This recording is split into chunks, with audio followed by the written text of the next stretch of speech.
Welcome, everyone. It's my pleasure to welcome you to Breakthrough. And for our opening plenary, we're delighted to welcome back Aminata Mimi Diallo, who is a member of the class of 2019. Mimi was an international studies major with a focus on diplomacy and French. She was president of her class during her first year and president of the SGA her senior year. And she was named the Senior of the Year award winner by the Student Leadership Awards Committee. She was a member of the Pre-Law Society, French Club, and Slam Poetry Club, and she was an RA. And Mimi is already finding ways to connect her career path with her commitment to positive social activism.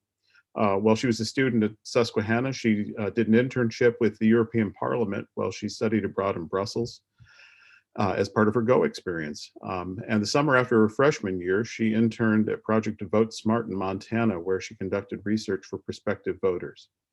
The following summer, she participated in the Discover Law Scholars Program at the University of Buffalo School of Law, which is a 4-week summer residency program that introduces promising students of color to a career in law. A native of Mali, Mimi now calls Brooklyn home. In her role as SGA president, I remember Mimi greeting the new students who arrived in the fall of 2018, some of whom are participating today. And the sentence that will always stick with me was, I arrived in the United States when I was 7. I spoke 3 languages, but none of them was English. Certainly her love of languages has contributed to her ability to engage in an international stage in really meaningful ways. Communication is always key, which is why Mimi is now the social media and community manager for Daniel Lubetsky, who's the founder, chairman, and CEO of Kind Snacks, and was the creator of the One Voice movement, which seeks to create a 2-state system to bring lasting peace between Israelis and Palestinians. So lots of interesting connections between entrepreneurship and social activism and all of it around communication. But I think my favorite part of Mimi's resume is that she was on the search committee that may be the luckiest guy in the world by coming to Susquehanna. So know that she's got lots of wisdom to share with us today. And please join me for a virtual welcome of Mimi Diallo. Thank you so much for that lovely introduction, President Green. It's great to be back. Good morning, students, faculty, staff, and fellow alum. It's a great honor to join you all virtually to kick off this amazing event that many of us have come to love. I must say, I never imagined myself giving a keynote address in pajama pants, but that's the world we live in today. When you're a student, you don't fully realize the magnitude of the network you're a part of. I'm not just talking about your peers and classmates, but the alumni network. Susquehanna is a small school with an alumni network that spans the globe. This was something that I noticed at my first breakthrough in 2016. I was an ambitious freshman who was slightly terrified of the sea of alumni in suits, swarming around campus gleefully. On each of their faces, you can see the eager joy that one can only have when they're truly comfortable at home. I remember walking into the dining hall for a speed networking event. I stood by the door and glanced around the room looking for a place to start. That's when an alum I've never met before saw me and waved me over to join her table. Many of us will call that the Susquehanna hello. After chatting with her for a few minutes, it was time to rotate, and I began reading the tabs on each table in hopes of finding someone with a legal background because I was, and still am, very interested in pursuing a career in law. I finally came across a table with a tab that said District Attorney. The gentleman at the table was J.R. Reynolds. J.R. and I connected instantly. Within seconds, I learned that he was actually one of the district attorneys from my county. We were both shocked by what seemed to be the craziest coincidence. I remember saying to him, I would never guess that a Bronx DA was a Susquehanna alum. Later that day, he introduced me to his wife and daughter and encouraged me to stay in contact, which I did. When I returned home at the end of that semester, I contacted JR and he invited me to shadow him for a day. That was one of the most transformative experiences of my life. I went to multiple trials with him that day, ranging from petty theft to first-degree murders. I also got to meet his colleagues and learned a lot about their respective specialties within the court system. JR later offered me an internship at his office, but unfortunately, I had 2 other internships lined up for that summer. For the rest of my time at SU, I always looked forward to seeing JR and his family at homecoming and other alumni-centered events. He even spoke at my graduation Umoja ceremony, which was amazing. I share this story with you all today to show you that networking might seem terrifying, but in retrospect, it's not. The root of networking is simply relationship building. Don't be intimidated by someone's job title or the fancy suits they wear. Breakthrough is a great opportunity to practice your networking skills because the people you meet today have been in your shoes. Be confident in yourself and know that we're all rooting for you. If you find yourself being overwhelmed by the list of events happening today, take a step back and remind yourself that you do not need to attend every single session. Go to the sessions that seem most interesting to you. When I stumbled upon this role at Kind, I saw that more than 700 people applied for the position in just 3 days. I knew that the chances of the hiring manager seeing my application within the bunch was very slim. So I decided to contact someone I worked with in a previous role who was a member of the Kind team and ask her to connect me to the hiring manager. Though our relationship was professional, it was also very casual. Our relationship was built on our love for Instagram, fashion, and food. We never really talked seriously about work or our professional life. But I never realized that we might one day actually become coworkers. So she was a great resource for me in helping me, connect with the people who are actually conducting the interviews and hiring for my role. As I said earlier, networking is simply just relationship building. It can happen anytime and anywhere. This pandemic has completely changed the rules of the game. My advice to you all is to remain nimble and be creative in your approach. Networking does not begin or end at Breakthrough. You'll meet a lot of interesting people today. Write down their names and connect with them on LinkedIn, even if your profile is not complete. Most importantly, follow up with them and stay connected. If you meet someone today and you do not follow up, it's as if you've never met them. LinkedIn is one of the biggest resources you can use to find and connect with alum. As we often say here in New York, just shoot your shot. You never know, you too might meet your district attorney today at Breakthrough. Thank you. Sure. So the first question is, what is your number one piece of advice for someone who is introverted? I am pretty shy and not sure networking is for me. So to that, I would say, it definitely is a little easier for people who are more outgoing, but networking is for everyone, right? One of my favorite stories about networking, especially for an introvert, is that think of it as if you're literally just getting to know someone, right? And don't tell yourself this is something for a job or a professional thing, because I think with that comes extra pressure to, say the elevator pitch the exact way you memorized it, or to, be super duper professional, or just, I feel like a lot of times we psych ourselves out. One of my favorite stories of me networking was actually when I was abroad on a line, the women's bathroom line at a restaurant. I was standing on a line and the line was super long, of course, for all the ladies or anyone who used the women's bathroom. It's just the line is always long. And I started talking to 2 people who were in front of me on the line. And we were just like chatting about how crazy the line was, the restaurant, the food. And then I later find out that they actually worked for the State Department in Germany, like the US State Department in the German office. And that came after like 5 minutes of just talking about the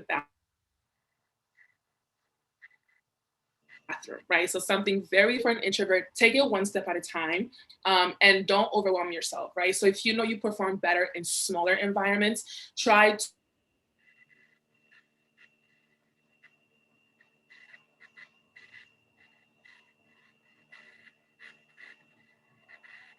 to catch that person, them a question, and find a way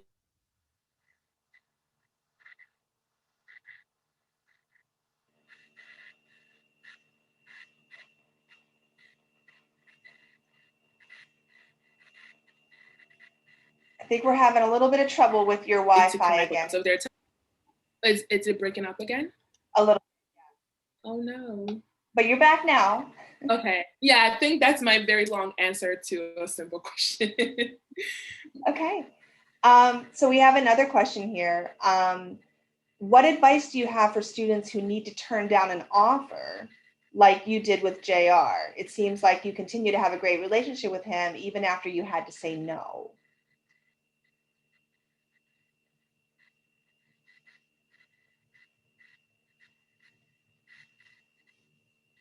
And I think you're frozen again.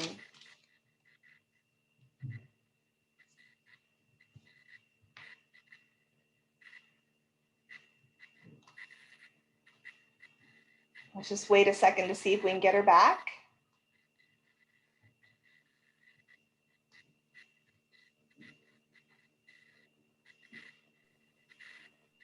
Are you, oh, we lost her. She's probably going to reset her Wi-Fi, so let's just give it another minute.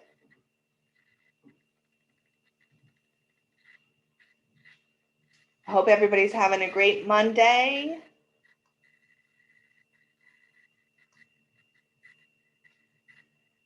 Welcome back to some of our students who are on campus. And here she comes. Hello? Okay, I'm back. Sorry. Oh my gosh, my Wi-Fi keeps going out. Hey, it was perfect when you were speaking earlier, so that's great. Yeah, right. But that was a really, really good question. I would say just, being honest and communicating with the person, and also one, definitely showing your gratitude, like letting them know, wow, I'm very grateful that you think I would be a great fit at your office, and thank you for the offer. And I think it's simply just letting the person know, not now, but doing it in a very gracious way. And that's what happened with JR. So when I wasn't able to take that internship, I believe it was offered to another student in my department who I think he had also met that day. So for me, I would say, when you're turning it down, still maintain your professional relationship with the person and keep connecting with them, because you never know where your career might end up or where you might end up. So just saying no respectfully, and also letting them know that in the future you might be interested in pursuing the same opportunity. Great, thank you. If anyone else has questions for Mimi, please feel free to put them in the Q&A feature, and we will have her answer them.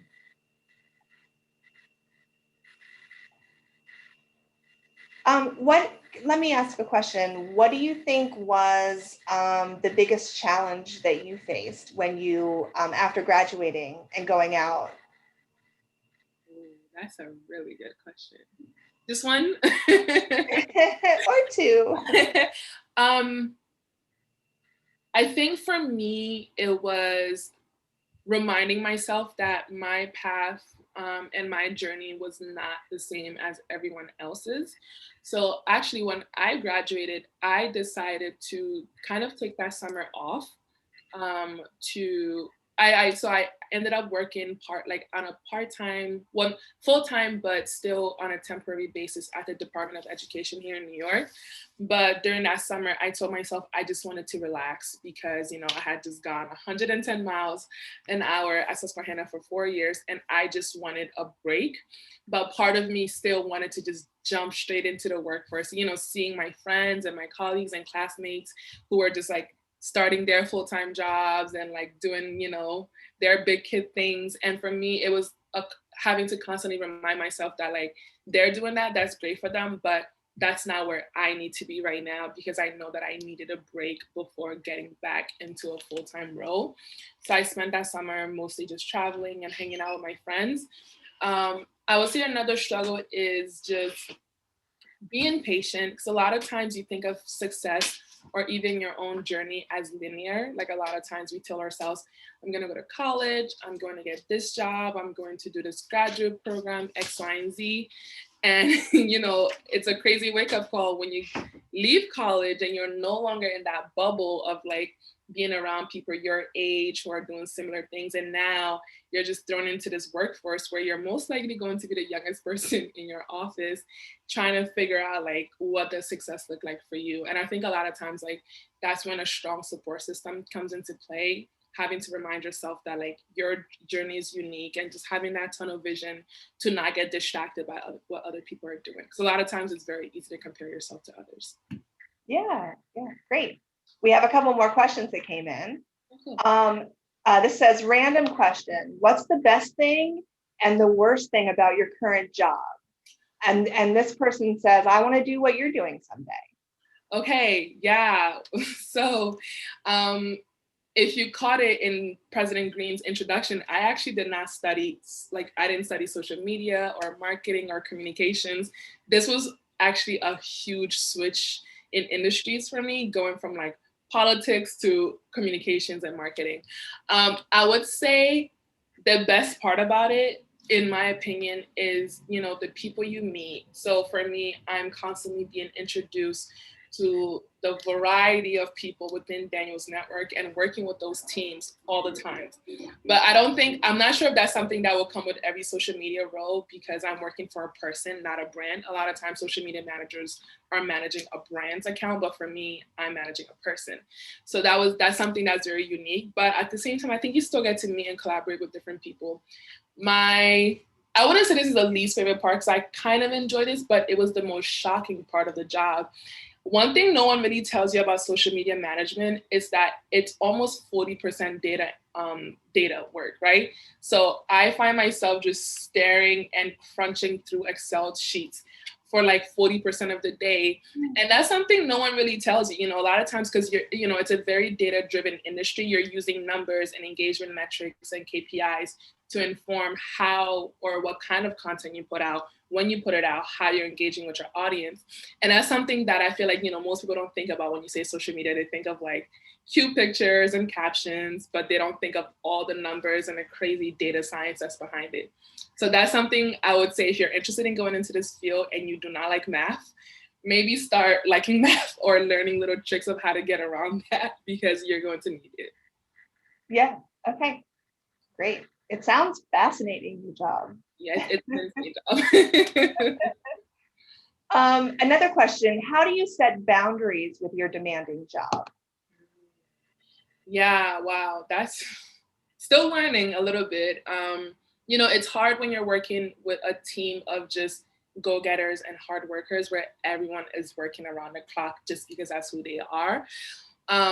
One thing I found that helps is literally like just logging out, around 5:30, 6 o'clock, letting my team know, hey, I'm signing off for the night.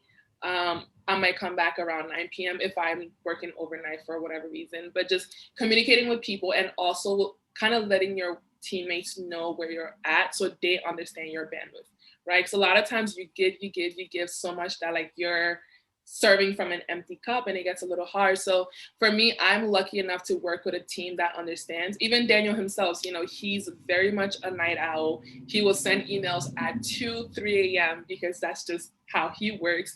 And he always lets us know, like, you do not need to reply to me until it's work hours. Like, please don't feel any need to reply to any of my emails. And I think having that from the leadership is very important, especially if you're newer on a job. You feel like you have to do, go above and beyond to prove yourself. So for me, that helps, but also just kind of setting those boundaries early enough that like it doesn't become a habit, right? Because in the beginning, you take on so much, and that ends up being like who you are in the office.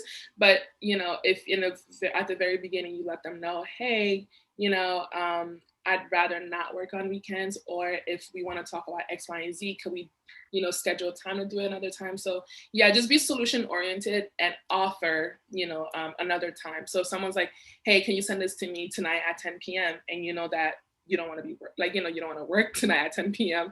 Just let them know like, hey, is it possible to do this tomorrow, maybe at noon? So just always be solution oriented and offer a counterpoint or something. I'm losing words, but I hope that answers the question. It does. I love that answer, actually. I might have to use that myself. This is a great question here.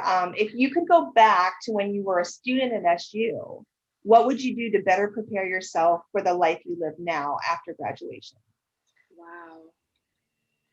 See, I was actually talking to a few of my friends. So all of my like best friends went to Susquehanna, which is so strange. We're all from New York, but we all met at Susquehanna. And we were talking about this the other day. It's like, if you can go back to school, would you change anything? I don't think I would particularly change much about my SU experience. However, I do wish that I would have changed one or two of my majors.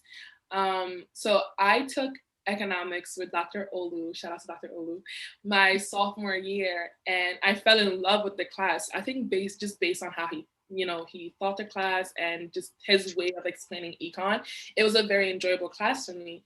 And I remember thinking, wow, I wish I would have took this a lot sooner so that I can actually, this might have been one of my three majors instead of, political science or whichever one. So after taking that class, I thought to myself, wow, econ is something that's applicable to so many different career paths. So that's one thing I wish I could have changed. I wish I would have found a way to include both economics and philosophy into my majors or minors.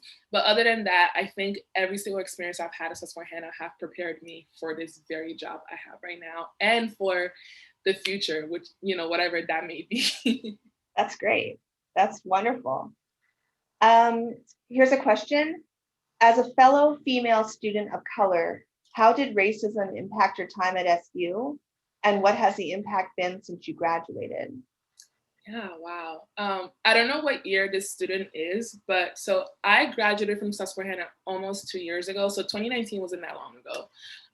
I would say not just Susquehanna, but broadly just the location where Susquehanna is. Central Pennsylvania is a very interesting place when it comes to race relations. And it is, I would say, a lot harder for Black students and just students of color in general. But for me, what was most helpful in, not only surviving, but thriving in those 4 years at Susquehanna was the community that I had. And that community was not limited to just my Black friends, right? I found allies and support groups within my professors, within staff members, within faculty, just different people on campus you can connect to about different things, So for me, it was that constantly reminding myself to surround myself with the love, so much so that I'm not constantly surrounded by hate, because it is there, and I don't think it's limited to Susquehanna or Central PA. You're going to experience it anywhere you go, even in a workplace sometimes. And I think for me, having gone through it and also interacted with a lot of different people at SU prepared me for how to handle certain situations in the workplace. Not specifically in my current role, but in the professional world, you are going to encounter a lot of people who think differently than you, and you still have to maintain a professional relationship. So for me, it's just, I would say, find your people and stick to them. And I think even some of the faculty of color can echo the same messages. Find the people who will support you and be there for you. And those are the people I think you should put your energy in, not the hate. But at the same time, still fight the hate. Thank you. Let's see here. Another question. You mentioned doing an internship on voter research. What sparked that initial interest in politics? Yeah, so that was that was actually one of the internships I had lined up, and that was the reason why I couldn't take JR's offer. So that was at the end of my first year. So I don't think this was made clear, but I came into Susquehanna with all three of my majors already lined up. So since my first day on campus, I knew that I wanted to major in French, political science, and international diplomacy. So I declared my major to myself since the first day, because I think you can't really do it officially until sophomore year. But anyway, I've always had an interest in politics, and it was actually one of my professors, Dr. Demary, who's now retired, who showed me that opportunity in Montana. So she received an email about the internship, and she shared it with the department. And I thought to myself, oh, okay, like this sounds cool. I want to apply. So I actually didn't give it much thought when I applied to it. And when I did apply and got accepted, that's when it hit me like, oh my gosh, I'm going to have to live in Montana for 3 months. I didn't think this through. But a quick shout out to the Career Development Center. I actually got a grant from there, the Summer Enrichment Funds. I received the, I believe, Sandy Rocks and Gray grant to do that internship. So it was an unpaid internship, but I was paid through the Career Development Center to do the internship. And it also covered my travel to the flights that I had to take. So yeah, it just came out of nowhere and I went for it. And it actually ended up being one of the best experiences ever. That's great. That's great. Another question. You mentioned the importance of LinkedIn, and this student just started making their profile. Good. What is the best tip for beginners to use it successfully? I would say observation is the key, right? So see how other people are using it and don't be embarrassed, right? A lot of times like some of my friends or people that I've met in college would text me ahead of time and say, hey, don't be freaked out if LinkedIn keeps notifying you that I'm looking at your account, but I'm just building mine up. And my answer is always, please go ahead, like copy whatever techniques I use or anything that I have that may be useful to you. So for me, because I feel like LinkedIn can be very like a terrifying place when you first join. Like everyone is just super, outgoing and just it's very intense. So I would say if you're new, look around, find the people that you admire or people who you think are on top of their LinkedIn page and just see how they're using it and take tips and tricks from other people. Because that's exactly what I did. When I was building my LinkedIn profile, I looked at others who've been using LinkedIn for years. And I also asked questions. I wasn't afraid to just go and say, hey, I noticed that you do this way, but other people do it that way. Can you explain to me why? Is that more useful? Is this a better approach? So yeah, and also YouTube, you can find all your answers on YouTube as well and Google. So yeah, so look at how other people are doing it and just do your research. I use YouTube a lot as well. It's amazing. I wish they had it when I was a student. Oh my God, such a lifesaver. And then Susan asked, what's the best way to reach you if students have additional questions later on? Yeah, so you can definitely reach me on LinkedIn. I haven't been super active in posting on LinkedIn as I used to be, but LinkedIn would be the best way to reach me. So yeah, feel free to just DM me whenever you want. I'd be more than happy to connect. Great. Wonderful. Thank you so much for your time today and for your advice. And I know that students who couldn't be here at this time will watch this a little bit later and hopefully learn from you just the way we all did. So thank you so much, Becky. And thank you to all of you for putting this together. It was wonderful. Have a great day. You too. Bye. Bye.